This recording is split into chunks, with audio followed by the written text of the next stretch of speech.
If I were president of the United States, I would invade Canada.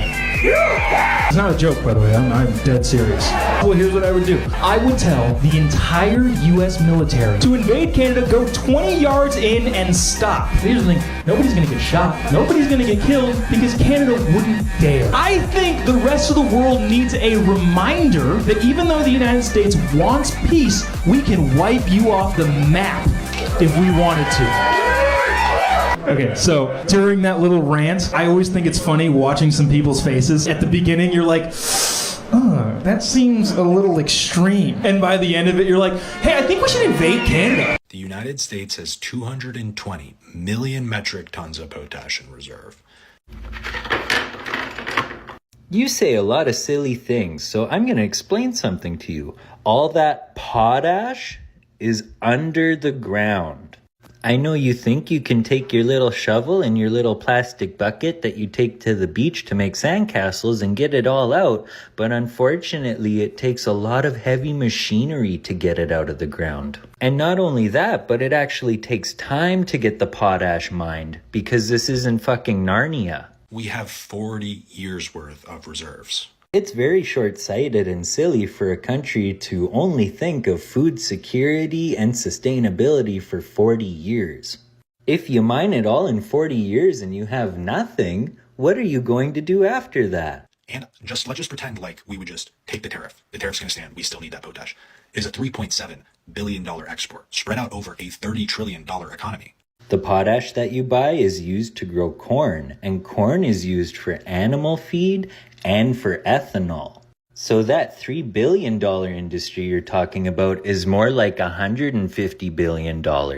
Because not only is it used just for animal feed and ethanol, but you forget about all the produce you're going to want to grow too. And lots of produce needs potash. It's potash, not potash. It's a pa sound, pa, pa. Like the noise you make when you're done licking boots.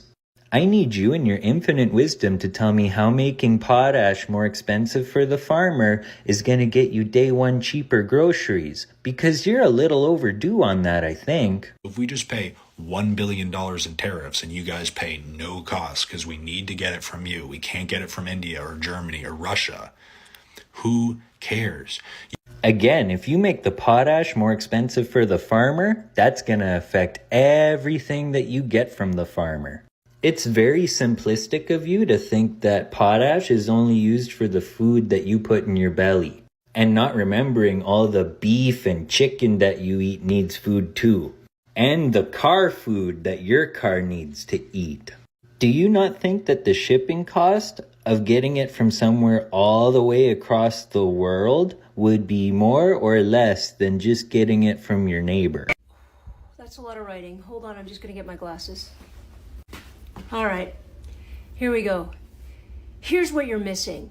America allows, all caps, Canada to trade with them. We don't need, again with the all caps, anything Canada has. 75% of Canada's products come here. Only 14% of ours go to Canada. First of all, I think you're having problems with the math there, hun. But second of all, let me just get my book, because I have some things I need to discuss. On the math part, here's the problem. It seems like you're selling an awful lot to Canada, right? So we're buying a lot of your product. So it seems as though it's going well for you. Do you also understand that a trade deficit, just because we're a teeny tiny population, isn't the same as a subsidy? You've looked up those words? Are you sure? Can you have somebody read them to you? Once you do that, can you get somebody to read them to Trump? Okay, here we go. What do you guys need from Canada? Number one, by the sounds of it, eggs. You guys are asking a lot of countries for eggs, so, I mean, maybe that's just temporary. I don't know. Number two, water. Fresh water? Even Donnie himself talked about the faucet. In the tap, we just turn it on and off. Easy come, easy go. Neither here nor there. Number three, oil. You haven't done your research there, right? You think drill, baby, drill is going to pull you out of it. You don't understand that the crude oil that we have, that we send down incredibly cheaply, is actually the type of oil that you built all of your refineries on the basis of. So in order to go Canada oil free, you need a complete overhaul of your infrastructure. Do you understand the word infrastructure? I'll spell it later. Number 5, the Arctic. Lots of resources, right? A huge transportation, right? You understand that? And also, that's probably where the aliens are buried, if you want to find those at all. Wood, lumber. Do yourself a favor. Look at a topographical map of Canada, the United States, and look at our lumber per capita. We have so much of it. I should just be sitting on any piece of lumber now. Wood should surround us all in Canada, right? $7.5 billion we've sent you. And here's where size does matter, love, because you don't even come close. You could cut it all down. To heck with the environment, as your people say, and you still wouldn't even get to a fraction of what we have.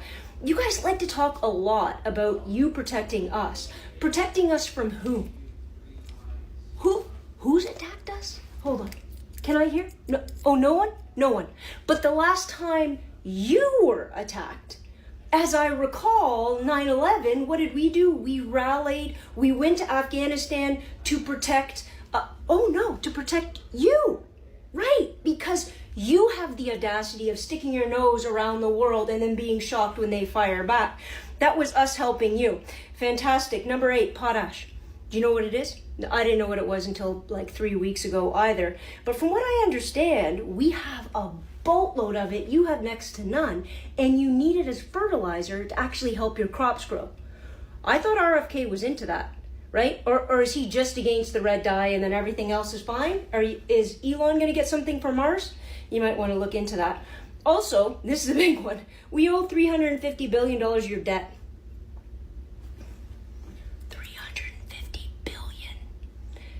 We're going to make a few trades for that. I'm thinking Universal, I'm thinking Disney World, because you guys are blowing it down there anyways. I'm just going to take them over.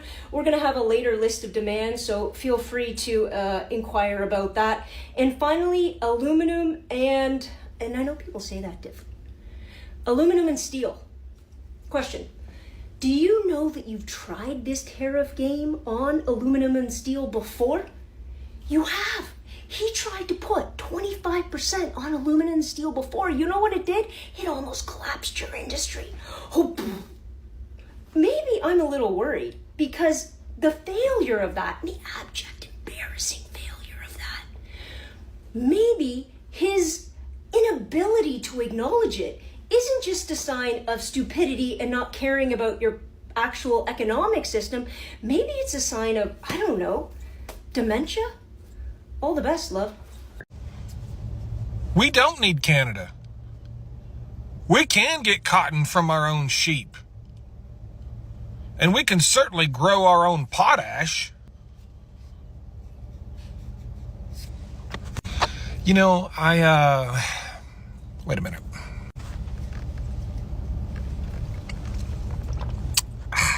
Okay. Well, that was woolly funny. I'm sorry. I apologize. But you know, wool does look sheepishly familiar to cotton. Okay, I won't do it again. I won't, I promise. As far as growing our own potash, or potash, as our Canadian friends would say, I read somewhere that Canada has all of the potash seeds. Yeah, that's a problem. Do have a theory as to why we have become so dumb. I think the speed of the development of technology has become so much faster than the evolution of our brains that it's literally making us dumber now. Yeah, that's a problem. Yeah, our brains have not evolved to navigate social media algorithms. They just haven't. You know, one thing we talk about a lot is tribalism. Do you know why tribalism is a thing? That's something from like when we were cavemen. You know what I mean? Yeah, like cavemen didn't fact check. Their gut instinct had a 100% success rate against the saber-toothed tiger. Our education system prioritizes memorization over critical thinking, which does not develop skills. Social media prioritizes outrage over nuance. Why did the robot fail its ethics exam? I don't know. It kept optimizing for engagement instead of telling the truth. Someone once said, we're not dumb, we're outdated. That makes you dumb. It's like people don't realize how existentially dangerous a dumb society is. Hitler didn't do what he did by brute force. Here's another joke. How do you collapse a civilization? You defund libraries, glorify ignorance, and wait 20 years. That one wasn't funny. Did you know that 52% of Brexit voters later regretted their vote and said they voted the way they did due to misinformation? The most ironic thing ever is that misinformation is used to control people. And the people most vulnerable to misinformation also happen to be the people who are most likely to believe it. So I just got denied entry from fucking Canada. Didn't know that could happen. Didn't know Canadians rejected people. What? Apparently, I got a warrant in Texas. You know what? Fuck Canada. Whoever that bitch was right. Blame fucking Canada. Blame fucking Canada. Every Canadian needs to hear this right here. Canada ranks #1 in uranium deposits, #1 in potash, #2 in nickel, #3 in the world in proven oil reserves, #5 in the world in gold deposits, and first in fresh water. And somehow we're told we're too poor to cut taxes, too broke to build homes, too weak to compete, too small to matter. Imagine where Canada would be right now if we actually allowed ourselves to win. For comparison, Norway exploited their oil reserves, and now they have the largest sovereign wealth fund in the world. Saudi Arabia has more oil than us, but less natural resources in the aggregate. However, they exploit their smaller resources. They do. Result, they don't pay any income tax, they don't pay any sales tax. Oh, and they receive $150,000 by the government whenever they want to acquire their first property. Canadians need to know the quality of life that is being robbed from them by corrupt and incompetent politicians. Canada is far more than simply the friendly neighbor to the north of the United States. It is also one of America's closest and most important economic partners. In many areas, the United States depends on Canada far more than most people realize. Today, we are going to watch a video examining why Canada's strength is often underestimated, and why that perception may be one of the most significant misjudgments being made today. Let's take a look. One thing I have noticed is that whenever people talk about the strength of a country, many immediately think of its military. In the modern world, however, military power is only one part of the story. A country can also exert influence through the size of its economy, its natural resources, its manufacturing capacity, and its position within global supply chains. This is what makes Canada such an especially interesting case. The more deeply I researched the subject, the more I understood why many Canadians disagree when they hear someone claim that their country does not have enough leverage at the negotiating table. One of the issues that caught my attention most was potash. Honestly, before looking into this topic, I had never realized just how important this resource was. Potash is a vital ingredient in fertilizer production, and fertilizer is essential for growing crops and feeding millions of people. Canada is one of the world's leading suppliers of potash, and that is only one example. When all these factors are considered together, a much larger picture begins to emerge.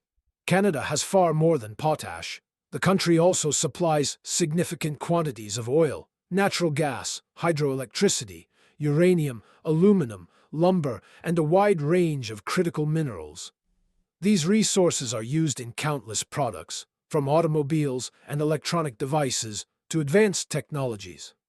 They are not commodities that can easily be replaced overnight. These resources form the foundation of many industries that keep the economy functioning.